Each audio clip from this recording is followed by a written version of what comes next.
and welcome to the brand new motor racing complex here at Sandown in Victoria for the 1984 Castrol 500. It's round 3 of the 84 Endurance Championship and it promises to be a magnificent race. There's an all-new circuit, some 800 metres longer than it used to be, to a total length now of 3.9 kilometres, and we're standing atop of a brand new pit complex worth some $600,000. Just a few moments ago, the Premier of Victoria opened the brand new circuit. We think Victoria is a great state and tourism is an important part of developing this state. And what we have here today means a lot of tourism and therefore it means a lot for Victoria. I'm therefore very delighted to now move forward and drop the flag to formally open and officially open this great international circuit.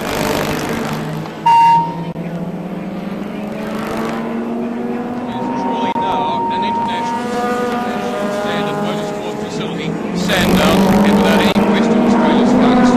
38 cars that have taken on the grid that qualified yesterday. This is the way they line up. Just a tenth of a second between the two on the front row of the grid. The car qualified first and second in the first two rounds of the Endurance Championship, and which won the first, that's the Bluebird Turbo.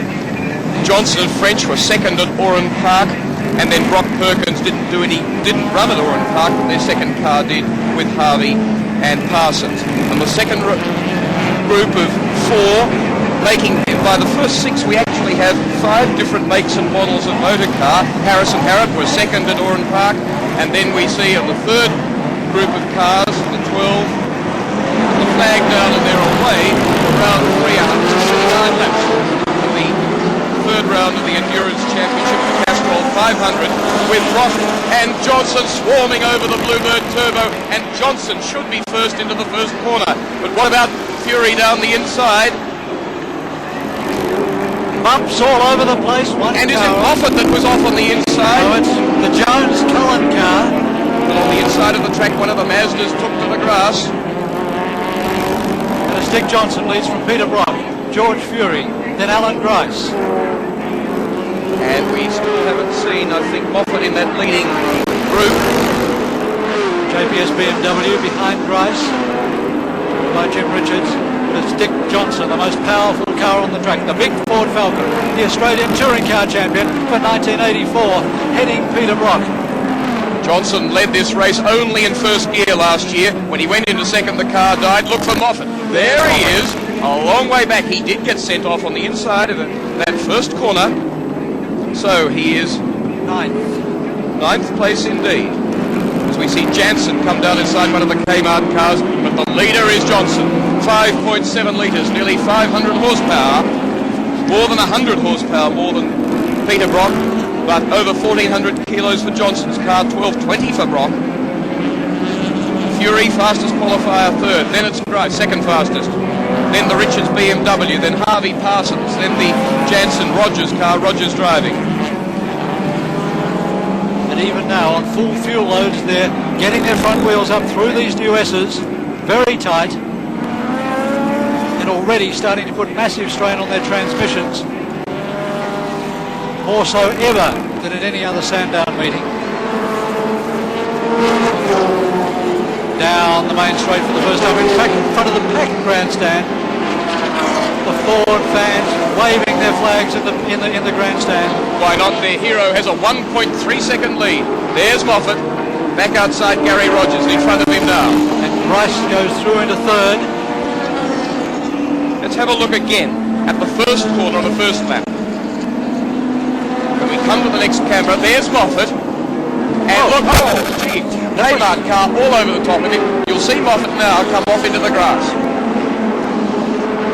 There it is, that's the Kmart car on the inside there. It's car 8, I think. That's the Jones-Cullen car. And look at Moffat.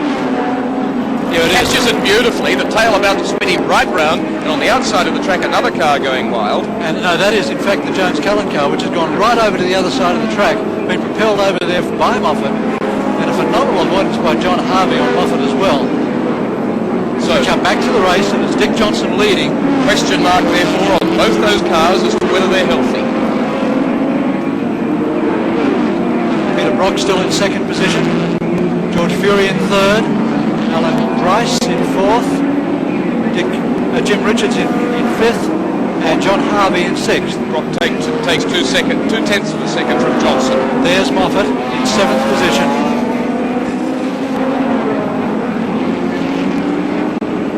So Moffat's progress in the field suggests that the car is healthy. Left-hand drive car, so it was happening on the offside to Moffat. Moffat being very tight-lipped about his plans on the circuit, but it's possible that he could be taking a big chance in this race. While most teams are going for 2 pit stops, Moffat may well have started this race on a light fuel load, only 60 litres of fuel instead of the 130 is allowed, and going for 3 fuel stops to try and really sprint away from the opposition. Damage on the right front guard, as you can see the car crippled there. 1.58 seconds the lead of Johnson over Brock. Now we look at the second Holden dealer team car being led by Jim Richards, and then Moffat hauling them in. And the leaders. Johnson,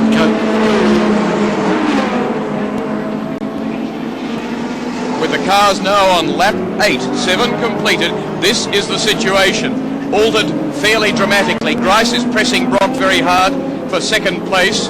Further back you can see Fury falling back behind, not now behind the second Marlborough Holden dealer team car, but up in second place. The other car is also reigning in Dick Johnson, the race leader. The compression over the first 3 has come down from 2.6 seconds in 2 laps to 1.34. There it is. Johnson actually has got a bit of a sprint on now, pulled a little bit on Brock, but Brock is being pressured by Grice. In 4th place is the Harvey Parsons car. 5th place is Fury. 6th place is Moffat, and 7th is Jim Richards in the BMW. Johnson revelling in the power of the car, which is handling pretty well too. This appears not to be a circuit with tyre wear problems at this stage, which will suit the big cars well. Peter McLeod, the man currently leading the Australian Endurance Championship in the Slick 50 Mazda going through there, is in fact 1 lap down. There's John Harvey sharing with the young find of the Holden dealer team this year, David Parsons. There goes Fury with Moffat right behind him. These 2 cars are the ones predicted to be the ones to beat here at Sandown International Raceway on the new tight circuit, and yet they're back behind the V8s. And Johnson at 148.19, so nearly 3 seconds slower. The best qualifying lap by Fury, who's dropped back but still going in the position where he is now, so appears to sort of settle the revs a touch but be okay.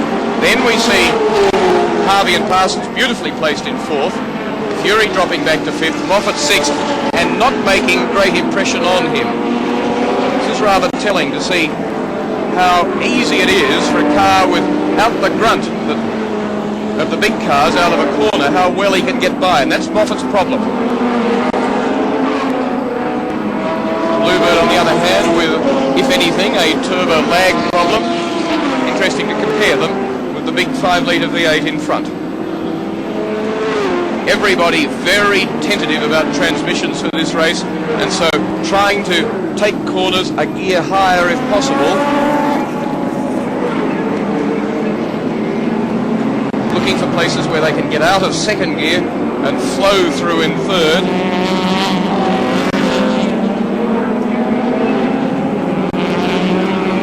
All of these tight corners, potential second gear corners, except for Dandenong Road, which these days, if they were really going for a time, is a first gear corner. The first of the Group A cars being lapped. That's Colin Bond's Alfa Romeo. Car ran in Group E specification all this year, has just been upgraded to Group A specification, which is the Australian Touring Car title for next year. And look how tight that corner is as Fury comes now to challenge Harvey. And there goes Moffat, 3 abreast, my goodness. Moffat had to get out of there. Harvey takes it back again, but there is no passing through that section. That is how difficult it is. Great to see the Bluebird suddenly come on to power on the turbo and then romp away from Moffat. Came out of the corner gloriously well. And then look at the V8 down the main straight.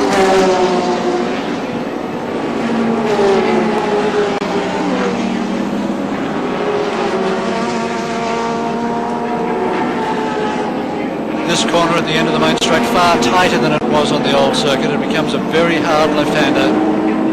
And there's the leader, Dick Johnson, up the back straight as the men in 4th, 5th and 6th position enter the back straight.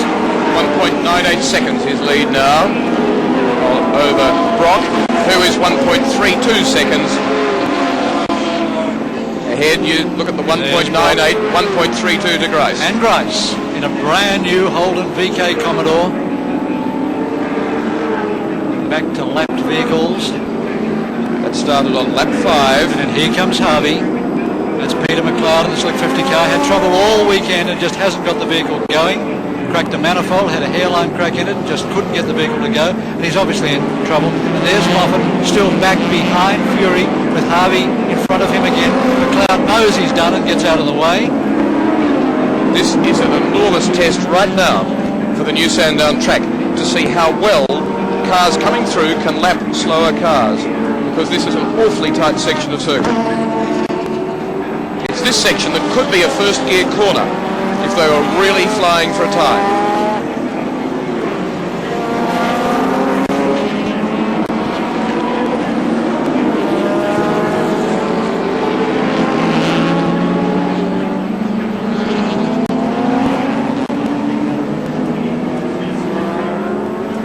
There's the leader, Dick Johnson. Behind him is Peter Brock. There's Brock. There goes Grice in the Roadways car. There's a big gap back to John Harvey in 4th position, followed by George Fury, followed by Alan Moffat. Then way in the background you can see looming the black JPS BMW of Jim Richards. There. 0.6 of a second only as Moffat goes to the inside. Good enough. Got him. And has the corner covered on the way out. 5th place Alan Moffat. 6th place George Fury. 4th John Harvey, to be relieved later by David Parsons.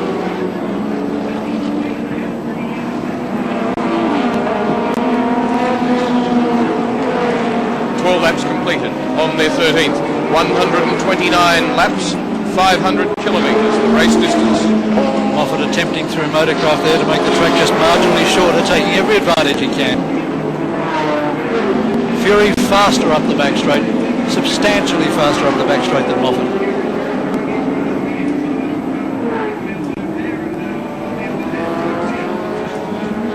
Here comes Moffat down the inside on Harvey under brakes, and he's got him.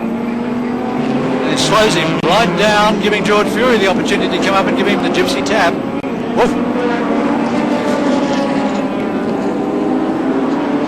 So Alan Moffat moves into 4th position behind Dick Johnson, Peter Brock and Alan Grice.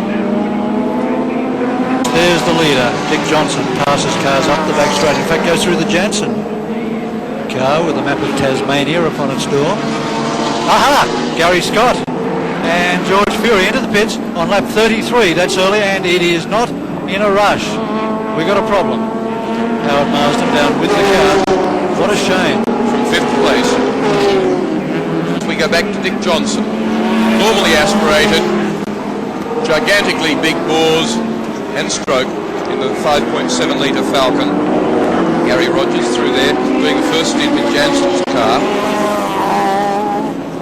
Kmart, Commodore and Brock in on lap 34.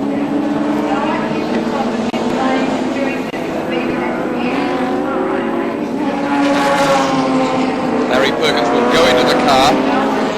Brock out.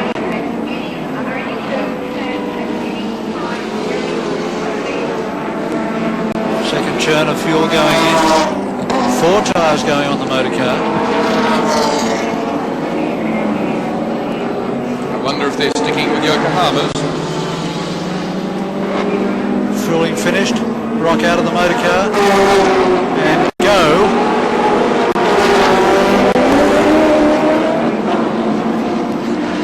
Perkins stuck behind a slower car, as you can see, and he will not be happy about that.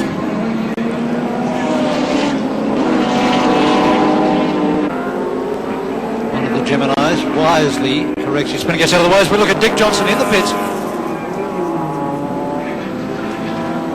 Handing over to lap 37, Johnson takes his pit stop, so he's not going to get through with another stop either, perhaps. And there's Greg Hansford in the foreground, ready to get into Alan Moffat's Mazda, You can see incidentally. him wired for sound and also for cooling. He has a helmet cooler on, which pumps cool water through the bottom of his helmet. Greg Hansford won a round of the Queensland Rally Championship last weekend and is thoroughly enjoying his rallying in a Mazda RX-7. And the Stuyvesant team looking for Moffat, and I think signalling that he's coming. Johnson had a very fast... There he is, Alan Moffat into the pits. Johnson over 40 seconds in the pits now as Moffat comes in. Johnson practiced his pit stop earlier today at 35 seconds, and he's gone way over that now. We're at 49 and still counting, and the car's still sitting there. In fact, the car's still sitting there to the degree that I wonder what something's wrong. It's a 3 pit stop race for all the front runners. Something is wrong with Dick Johnson's car, not a shadow of a doubt about it. The team is not moving around it. They put new tyres on it. Moffat's been in. He's about to go again. He has to be pushed just to get him slightly away. At the completion of lap 38, Moffat pitted. But the early race leader, Dick Johnson, is now 1 minute 20 seconds in the pits and counting. There's Dickie J. He's out of the event. David Parsons now with his first competitive drive as we see Grice passing Alan Moffat, the race leader, going by 4th place. Moffat going by him again though under brakes. And this will be interesting. The two people who love to hate each other most. Will one of them be rash? And Grice saying, I'm coming down the inside and if you don't move, I shall hit you. I think Alan Moffat got the message. Yes, Alan Grice just came down there, and if Moffat had not moved his car, there was no question. Oh, a door open. For Parsons.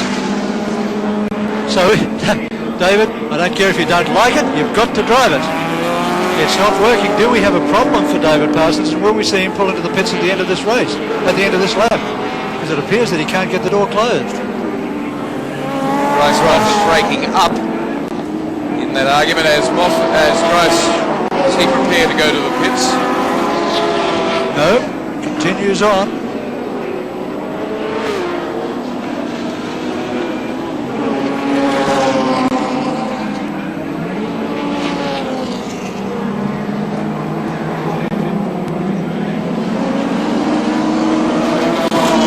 So Grice is 1 lap up now on Moffat, and more than a minute ahead of 2nd place Jim Richards.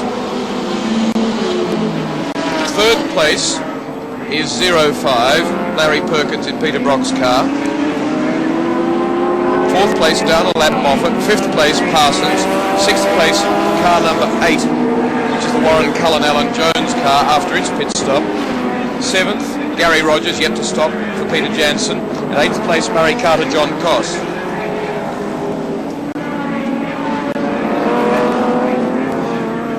Parsons still trying to close the door. He's decided not to pull into the pits that time, but he still can't get it closed. He is wasting so much time out there. He'd be better off going into the pits and seeing what he can do. Must have a belt or something in the way. What an embarrassment to the young man, not his fault obviously, who is having his first race laps for the Marlborough Holden dealer team. Did so superbly, qualifying in the top 10, I think was 6th fastest last year, and Gary Rogers has obviously damaged the front of the brand new VH Commodore of Peter Jansen. 75.27 seconds separates Alan Grice from car 31 Jim Richards.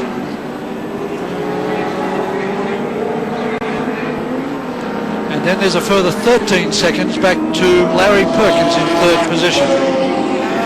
Now, Grice, 48 laps completed on his 49th. And headed for the pits yet? We wait and see. Doing some two-wheeling. And, Jansen out already. Peter Jansen. Half a lap done. That's all he's done. Half a lap and he's out. Question mark when Grice does pit is whether Richards will be able to go through to the lead. Richards completing his run down the front straight now as Grice is heading back towards the pit area in the back section of the circuit, so it's say 5/6 of a lap. It's a major part, well over a minute.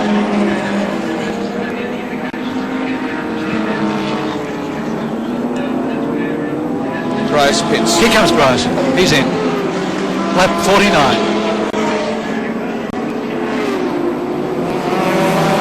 80 laps remaining.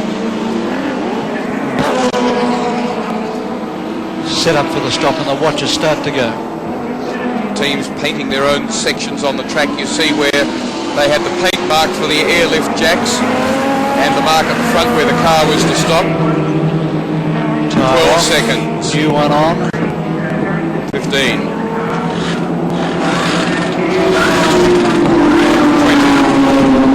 Jim Richards second place in the black BMW, number 31, to hand over to rookie Tony Longhurst.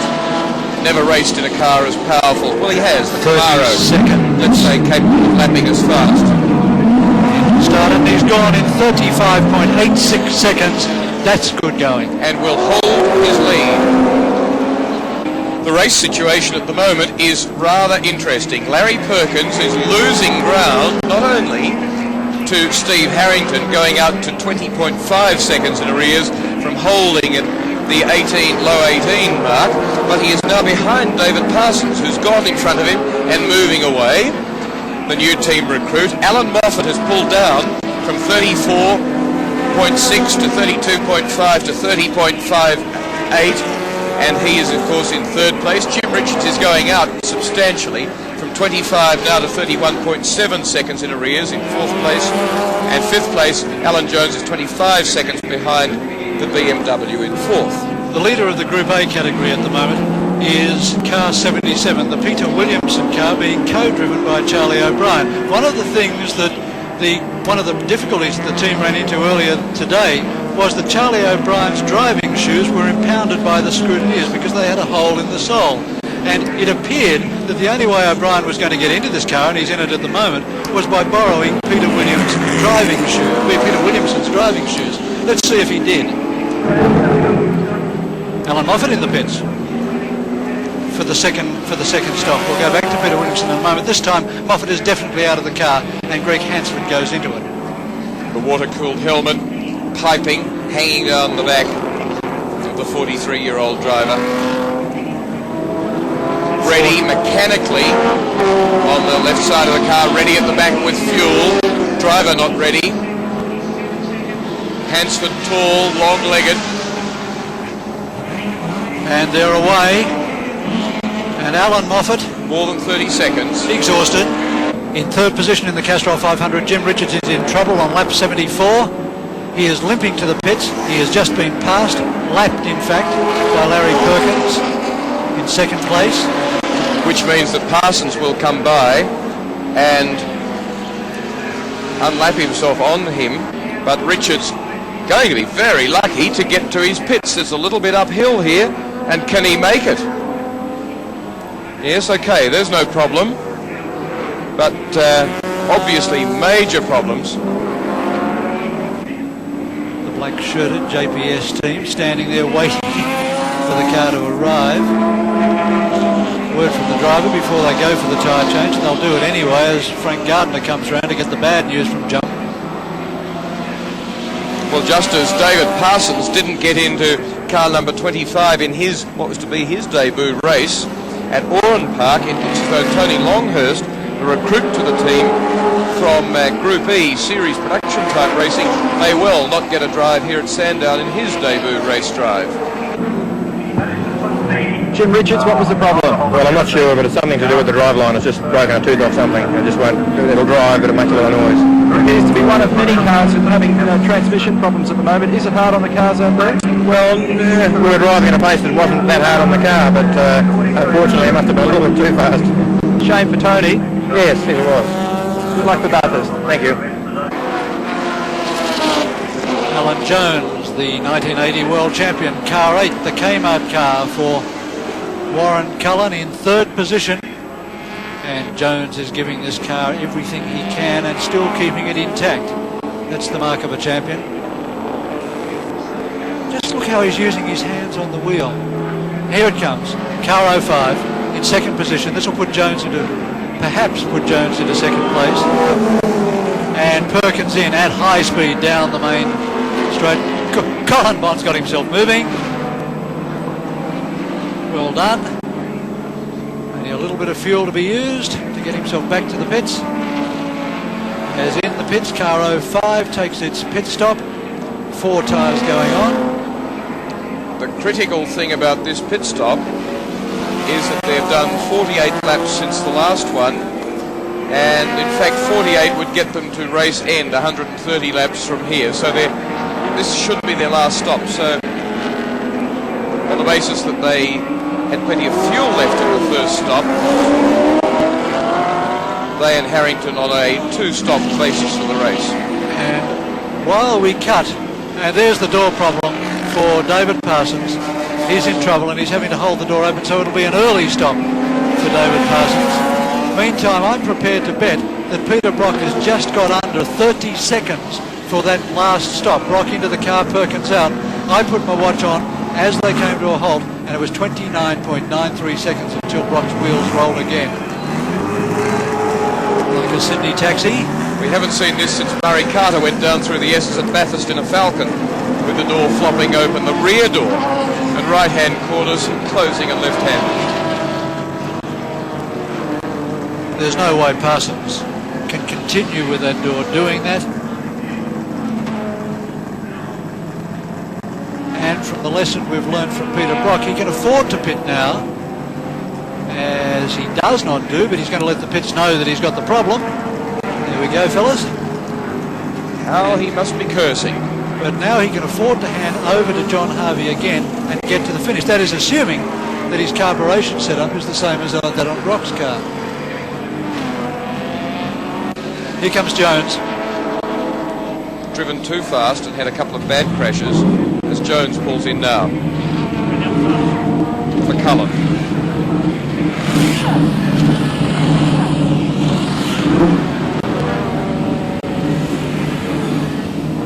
And here comes Parsons also into the pits. To hand over to John Harvey. Tape the door up once more. We're on lap 85. Well, talking about Marlborough Holden dealer team cars, the other car in the team, I've just taken a time on it, Brock doing a 49.65, averaging 128 kilometres an hour, really flying and chasing Harrington. Brock is 63.39 seconds behind Harrington on that lap. And Harrington has a pit stop to come. David Parsons, the first real chance to have some competitive laps with the Marlborough Holden dealer team. Are you enjoying yourself so far? Yes, delightful. Apart from a bit of hard work with that door, but Yeah, we didn't know whether it was part car or part aeroplane there for a while. yeah, it became a bit tricky after a while. You know, and he pulled me right arm out of my socket, pulled me left arm out because I was hanging on the steering wheel trying to drive. But anyhow, I cope with it. Certainly jumping in at the deep end with problems like that. Yeah, oh, well, it's just one of those things that happens. But the car's excellent. Track's very slippery. It's great. And there's the hometown crowd telling Brocky to go. 49.99 second lap that time, 127.8 kilometres an hour. 5 seconds faster than Moffat's team manager Alan Horsley reckoned would be the race pace, which probably says a lot about why Moffat is 1 lap down to the leader and in 3rd place, because the race is being run faster than they ever forecast. And here they come. Bryce and Harrington in for the pit stop. I think in a problem. They came in slowly. Let's watch. There is no tyre going on the left-hand side of the motor car. There is fuel going into the motor car, but there are no tyres going on. And Brock is 1 minute 14 seconds into his lap that will take him past this car and back into the lead. The bonnet He's round is the back section of the circuit. Are they opening the bonnet? Yes, they are. No, there's a rattle in the car somewhere, Harrington's saying, by the looks of it. They 30. cannot now retain the lead as Brock comes round to the final corner to come onto the straight. That's Grice in the motor car being strapped in, but there are no tyres going on. And the crowd stands up in the grandstand as they see Peter Brock come round and go back into the lead, and they're cheering and they're waving their arms. And Peter Brock in the car 05, the Marlborough Holden dealer team Commodore, resumes the lead in the Castrol 500 at Sandown on lap 89. It's lap 90 at least. Get an update with our scorers. And there goes Grice out now. He spent more than 1 minute and 10 seconds in the pits. It is Grice back in the motor car. He is still in second position. We are concerned as to why he didn't change tyres. Could it be that he's simply going out to assess the condition of the motor car after Stephen Harrington has said that it's got problems? I have a watch on the gap between Brock back to Grice, which is 19.5 seconds. Thank you, Will. So now second place. Moffat third, unlapped. So back on the same lap as the two V8 Commodores. Fourth place, Warren Cullen now driving car 8 again. Oh, and a fire in the pits, It's down the bottom end of the pit row as the cars enter the pits. It is car 32. The Mazda of Peter Hopwood and David Grace. That's the Chris Clearahan car. Clearahan was banned from driving that car by CAMS after a skirmish in the pits with Alan Moffat on Friday, in which allegedly blows were thrown, and Peter Hopwood stepped into the motor car to take over the drive from Clearahan.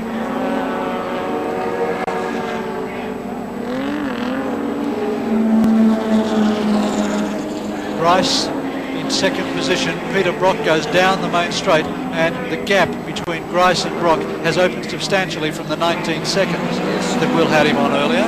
Got a problem, I think.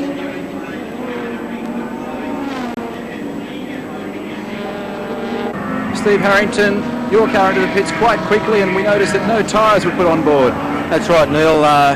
We've found that the compound of Dunlop tyre that we're running today is holding up to the conditions very well, and there was absolutely no need whatsoever to change tyres. Your thoughts on the circuit? It's very, very slippery out there at the moment. There's a lot of debris on the track. A lot of cars have been off. The slow cars are not giving us a fair run, I don't feel, but that's motor racing. And after the fire,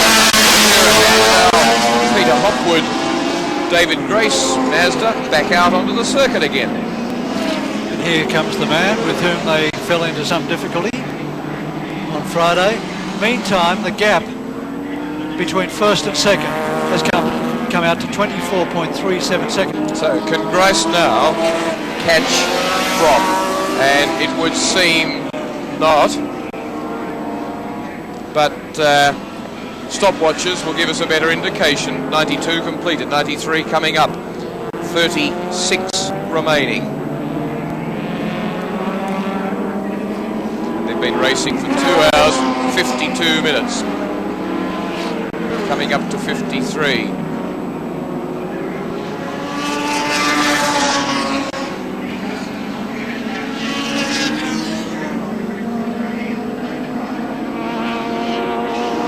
If Grace is not able to get up and to spar again with Brock, well, it's very bad luck, because he's run a great race, as has his team, and I can't be enthusiastic enough by the support job done by Steve Harrington in the middle section.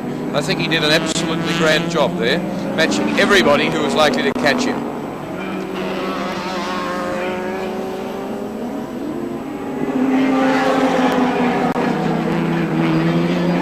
Some 30 odd laps, 37 laps remaining in a motor race. In my memory, Will, it is unprecedented for a driver not to change his tyres, at least as a precautionary measure. So I can't see the... It's playing a risk by my measure, but then again, they seem very happy. Oh, the news comes through that car 8, the Warren Cullen Alan Jones car, has stopped on the track. We'll try and locate where in a moment. In the meantime, he was 1 lap down in third position. Grace doing a 50.8 on that lap, averaging 126.7, so he's not hanging about. I said third position for Jones. In fact, I'm in fourth. In first place is Peter Brock. In second place is Alan Grice. Third place is Greg Hansford in the Alan Moffat car. Now in fourth position is John Harvey in the second of the Marlborough Holden dealer team cars. In the first 4 positions, we've got 3 of the debuting VK Commodores having their first race. Alan Moffat in a car that he first ran back in 1982, the first of the left-hand drive built cars.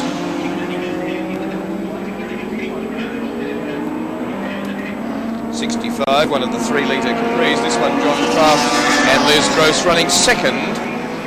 It's not running second in Class A at all, as our scorers tell us, because it is an under 3-litre Group C car, as Warren Cullen, obviously with problems, being slow out the track, comes to the pits and to help, he hopes.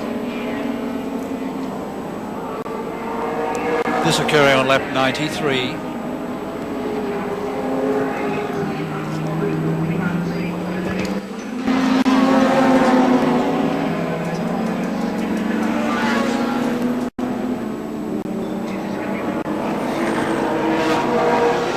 There's Brock in the lead.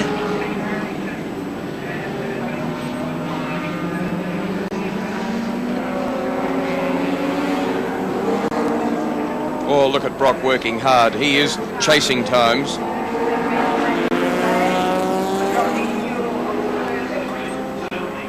Rice much slower that lap. Down into the 53s. So we'll get a gap. Brock first place to Grice second place shortly.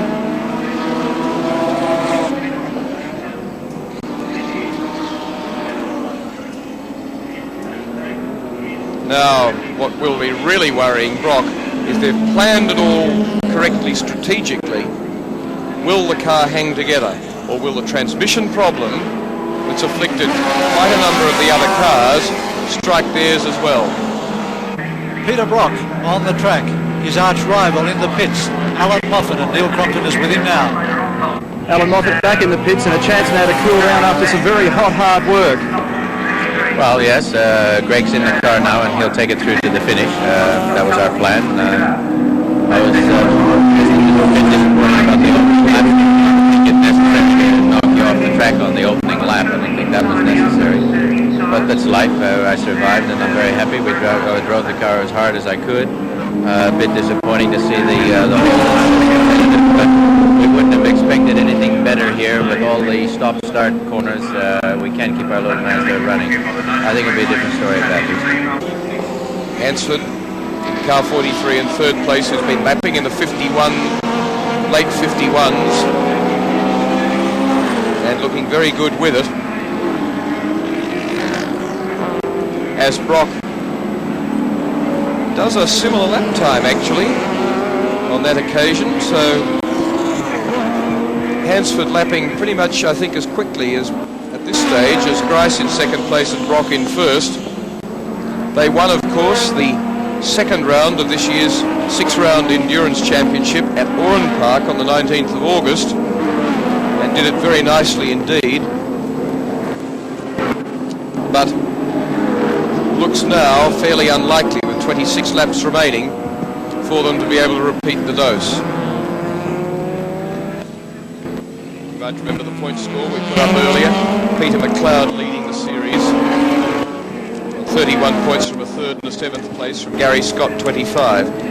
Neither of them to feature in this one, nor Dick Johnson, nor Brian Nightingale lying fourth, nor Richards lying fifth, nor Glenn Seaton sixth, Bob Stevens and Mike Bergman's equal seventh. So Moffat and Hansford will come up. They will get 25 points each in a race that requires a second driver and will leap to the lead in the series. They will come up from 12.5 to 37.5. No, sorry, but they're not in first place. They're on third points, which is 20 each, on top of 12.5, 32.5. They'd still be 1.5 in the lead. Compared with Brock, who didn't start in hasn't started in either round, and Grice, who hasn't finished in either round. And there we are, second place, 34.7 seconds in arrears. And I was saying, could Moffat win? And one of the two obstructions to him doing so is just now in massive trouble. Lap 104, Grice stops. He tries to restart the motor car. The ignition light you can see coming on, and it's not happening. And he has to park it out on the circuit. That is the end of the motor race for Alan Grice. Well, I sympathise. with Alan Grice from the Roadways team and Steve Harrington for a great job come to a premature end. Fantastic effort from them, really well done. Yep. And the gap between Peter Brock back to Greg Hansford is 1 minute 38.7 seconds. A lap all but 10 seconds or 12 seconds. It'll be interesting to see which way that falls. As Warren Cullen and Alan Jones go back out onto the circuit, travelling very slowly up the main straight.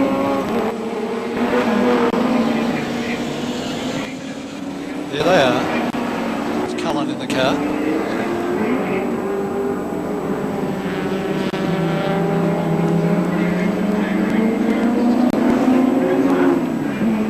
I'd like to raise the question as to whether the Stuyvesant Mazda can definitely go through to the end of the race without having to pit for a little bit of fuel.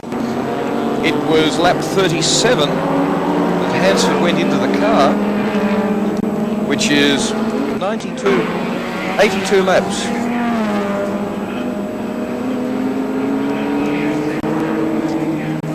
No, he didn't. Alan Moffat came in on that lap, then went back out again. And Greg Hansford took his second stop, so in fact it's had 2 stops.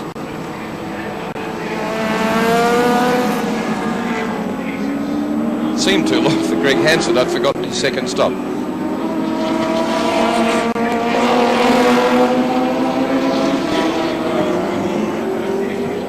Brock is only about 13 seconds behind him, of course, on the track. Therefore, almost a lap in front.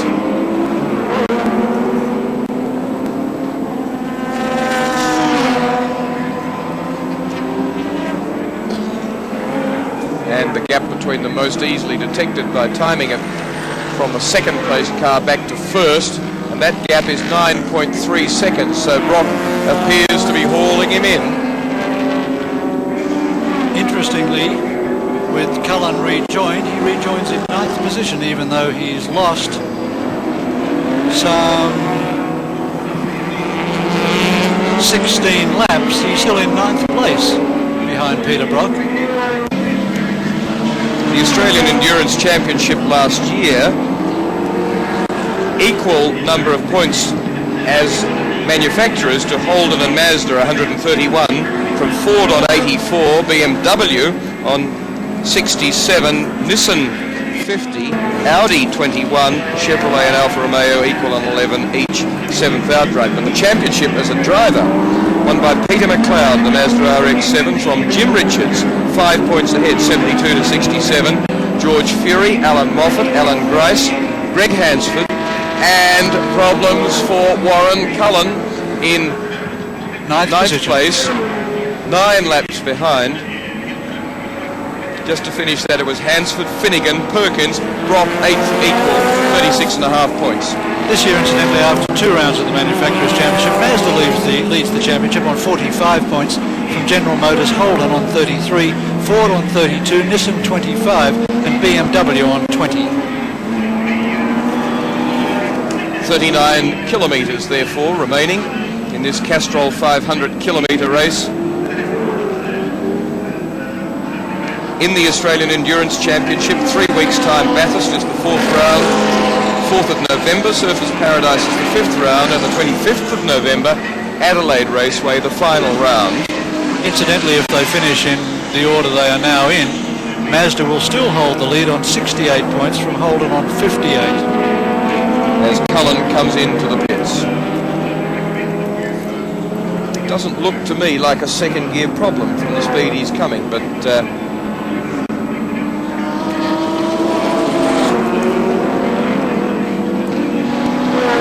may well be the continuation of the carburetor problem that they had earlier. Probably is trickling around.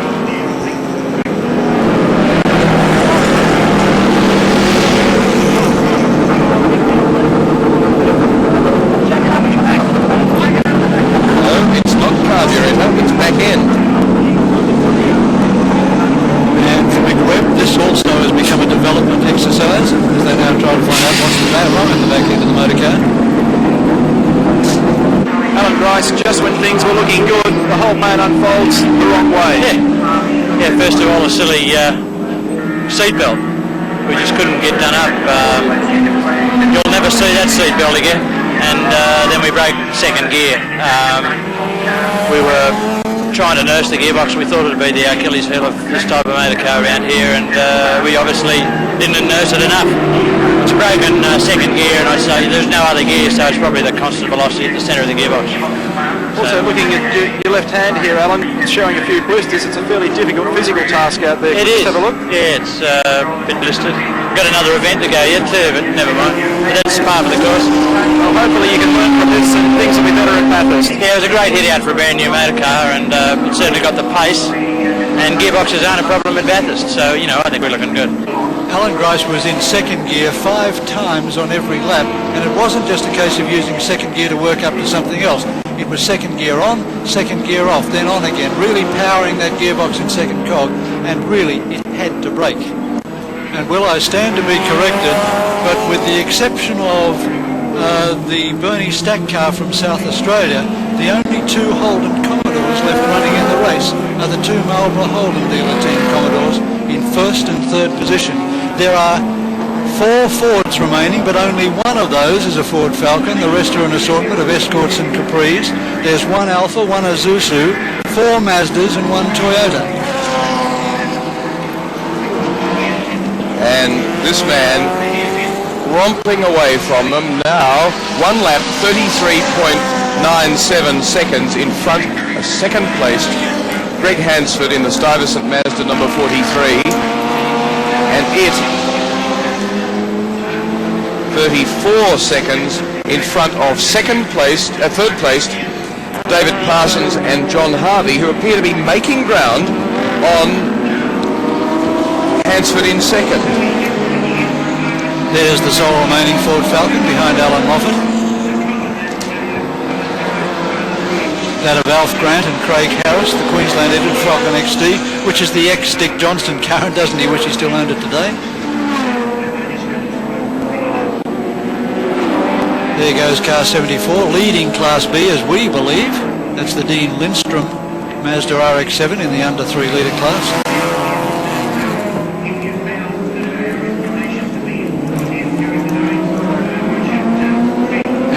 In third position, John Harvey, and the tape is very precarious indeed, although what I guess at the top of that is a little bit of string. Well, what's happened, I think, is that the door's working on it and likely to chafe through the tape ultimately, because it has to go round inside the way they had it taped, the back door as well. The Holden count has just gone up. Warren Cullen's back on the track, so we've now got 4 Holden Commodores out there.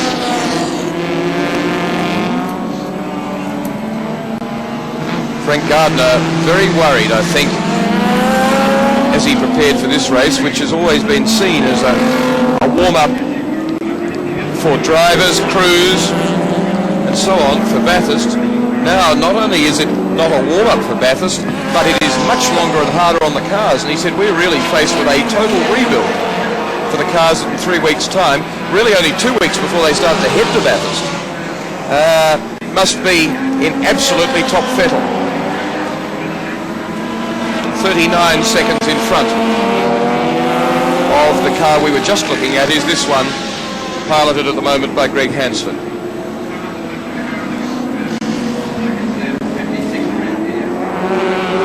There's car 25 in third position, John Harvey at the wheel.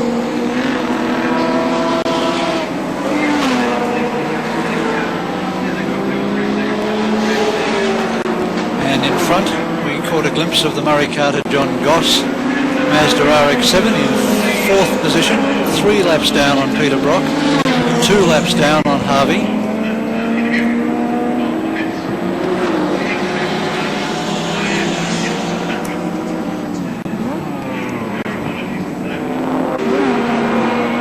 Brock goes by 1 more lap down. The noises in the back are probably getting louder as far as Brock is concerned. Greg Hansford in second position, 2 minutes 29.5 seconds in arrears. That's 1 lap and about 50 seconds. No, it's not, 1 lap and 30 seconds.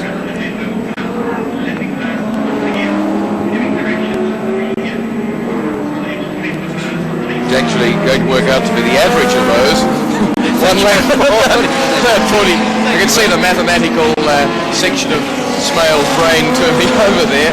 And my stopwatch tells me that it's 1 lap 42.86 seconds in arrears in second place, and about 38 seconds in arrears on the same lap to John Harvey, presently piloting car number 25. A lot of laps further back to fourth place Murray Carter and John Goss, Valentine's car number 18, Mazda RX-7. So Mazda RX-7's holding second, fourth,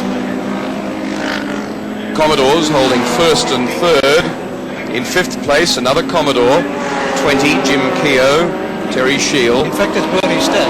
They changed numbers, and it's Bernie Stack in car 20, South Australia. And then Toyota, Supra, Peter Williamson, Group A, 9 laps down now, and sixth outright. John Goss doing it his way. The Holden count goes back to 3 on the circuit as Warren Cullen comes back in. But with only 5 laps remaining, it seems inconceivable that Warren Cullen would put it away at the moment, because there's still some prize money hanging even back there in the position he's in. Peter Fitzgerald in the foreground, that's been sharing the drive with Colin Bond.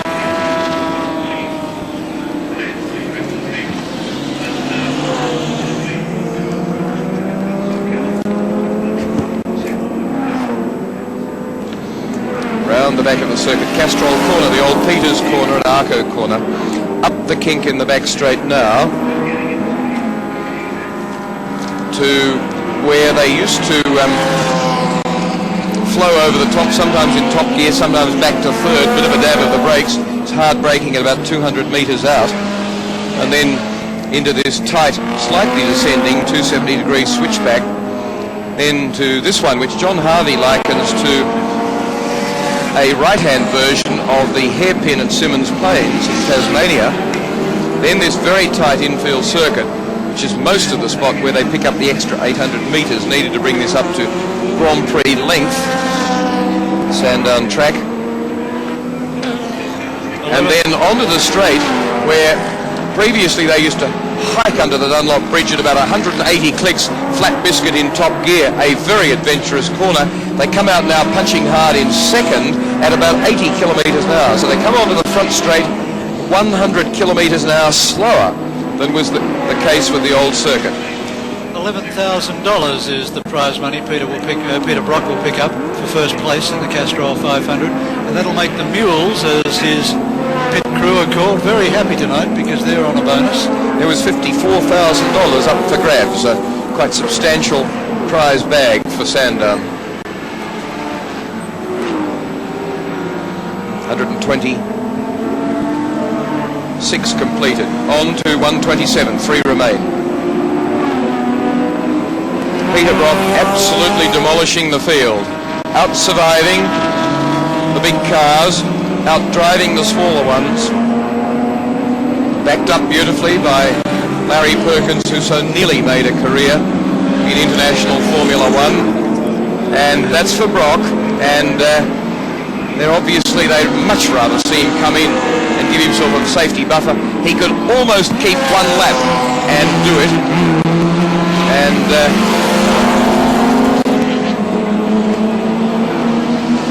let's see. That's the board. I don't know if he's been shown it yet, but that's the board that's on offer to him. And for he'll make the decision. For Brock, it's a difficult decision to make, because to come into the pits means to turn off the engine. To turn off the engine means to take a risk as to whether or not the thing will fire up again, as distinct from staying out there for another 2.5 laps and cruising to the finish line. If they'd done their homework, as some teams do, they would have run the car on very low fuel, and they'd know how many laps from the end before it runs out totally the car gasps its way around. In fact, with a dry brake fuel system, they don't have to switch off, so it would be very quick, which is how Hansford was able to do his 9-second stop. Dry brake meaning that there's a safety system that makes it almost impossible to spill fuel. And and Terry Shield. No, That's the Mulvihill Nightingale car. It looks like it's had a spin, in fact. So Bathurst can breathe easily because the car will get back up and running again. A 51.23 second lap for Brock. 126.4.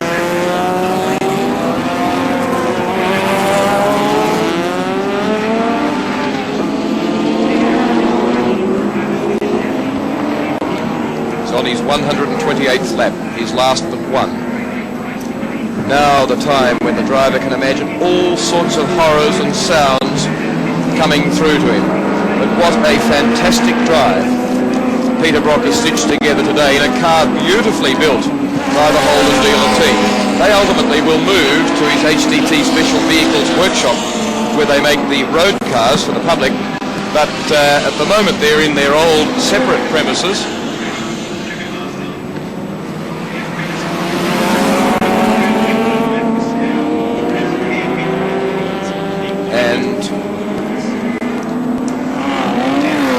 Brock's now going out to 2 minutes 40.8 Yep. over Hansford, so a lap and nearly 50 over the Stuyvesant Mazda. Third place, their teammates 36 seconds in arrears. John Harvey, David Parsons, the other MHDT car, and again, what a superb job of building and driving the team has made of this event. 3 laps in arrears to fourth place, Murray Carter, John Goss, number 18, the blue Mazda. Here comes Brock into the pits for an emergency stop. He's going to take the fuel. He's got 2 minutes 40.8 seconds. They've even got tyres ready for him. Whether he'll like to take those is another matter. Get them out of the way, they say, in fact, I think. Stopped. One emergency churn. Blow back out. Brock 7.2 seconds. Yep, 7.28. Brock is out of the pits. He drops down to probably 2 minutes 20 seconds in front of Greg Hansford. Comes out in front of the Nightingale Mulvihill car. And now goes on to his final lap. Brock, the Sandown crowd hero.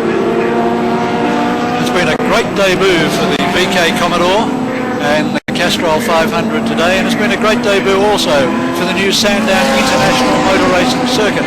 Undoubtedly, Australian motor racing has found a new proving ground at this track, where a lot of drivers will have to do a lot of work to be very much better in future. Yes, it's produced a number of new unknowns and other problems to be solved, but what a great motor race facility too. The pit area and ultimately VIP and press complex, $600,000 worth alone, and a section of track which I think teams and drivers will become more familiar with and adapt to better. But what a fantastic drive put on, well, car building and preparation by this team, but drive by Peter Brock particularly, superb backing up by Larry Perkins, going to his 10th victory in this Sandown Enduro. More than 1 lap in front of the Stuyvesant Mazda crewed by Alan Moffat and Greg Hansford, and a further 38.7 seconds in front of John Harvey and David Parsons in their team car. Partisan crowd so with Brock now as he heads for the checkered flag, already waving to the plaudits of the crowd. Brock, who took 2 wins and 2 second places to come second in this year's Australian Touring Car Championship, and now well on the way to taking the double again, the Castrol 500 at Sandown and the James Hardy 1000 at Bathurst. Only half the length of the straight remaining for Peter Brock. As he crosses the finish line to take the checkered flag, Warren Cullen will limp through. There he is, to also take the checkered flag. And Peter Brock wins the Castrol 500 for 1984 amongst scenes of jubilation in the pits. In second place, 1 lap behind, will be Greg